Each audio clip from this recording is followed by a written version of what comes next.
Hello guys, তো আজকে দেখো তো আজকে একটা নতুন ভিডিও নিয়ে চলে আসলাম। তো আজকে ভিডিওটা আমার শাশুমাকে দিয়ে শুরু করলাম। তো আমার আমার মেয়েও হাসছে, তুমি আম্মাকে কেন ভিডিও করছো? আমি বলছি না, আজকে আমার মাকে দিয়ে আমি ভিডিওটা শুরু করব। তো মা কাঁঠাল কেটে দিচ্ছে, মাকে বলছিলাম লাগবে না মার, কারণ মার হাঁটু খুব ব্যথা। তো কাঁঠাল কাটতে অনেকটা সময় লাগে, মা বলছে তো আমি কেটে দিই। তো মা কাঁঠালটা কেটে দিল, আমার মোটামুটি সব রান্না হয়ে গেছে, লাস্টে কাঁঠালটা বানিয়ে নিলাম। তো বানিয়ে নিয়ে সুন্দর করে আমি থালা একটা বেরিয়ে নিচ্ছি।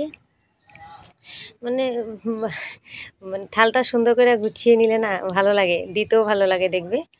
তো আমি সুন্দর করে গুছিয়ে নিচ্ছি। তো আমার মেয়ে ভিডিও করছে।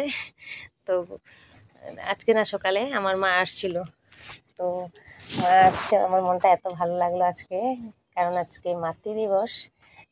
মানে সব দিনেই আমাদের জন্য মাতৃদিবস, একদিন নয়। তো তাও আজকে মাকে দেখে মানে অনেকটা ভালো লাগলো। মা মানে মানে অন্য কাজে এসেছিলো, তো আমাদের ঘরে ঢুকে তো দেখা করে গেল।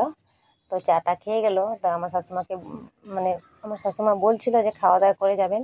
তো মা আর কোথায় শুনবে, মা বললো না, অনেকটা কাজ আসছে, আমি ওখানে ঘরে যাব।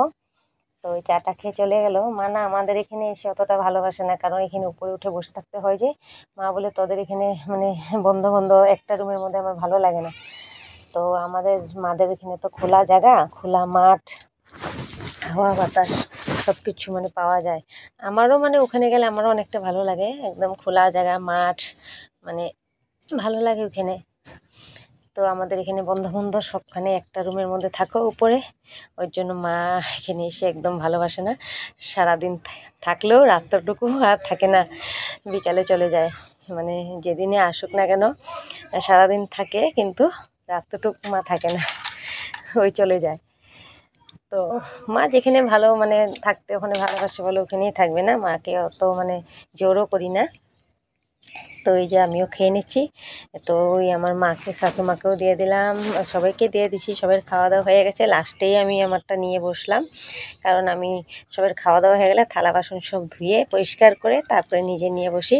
কারণ নিজে খাওয়ার পরে না আমার অনেক বাসনটা অনেকটা হয়ে গেলে আমার একদম ইচ্ছা করে না ধুতে। নিজে খাবো তো একটা থালা ধুবো, বাস হয়ে গেল। খাওয়ার পরে এতগুলো বাসন ধুতে আমার ইচ্ছা করে না। আগে পরে তো ধুবো, কিন্তু খাওয়ার পরে না একদম আলসি লাগে তখন। তো আজকের ভিডিওটা কেমন লাগলো বলবে। টাটা।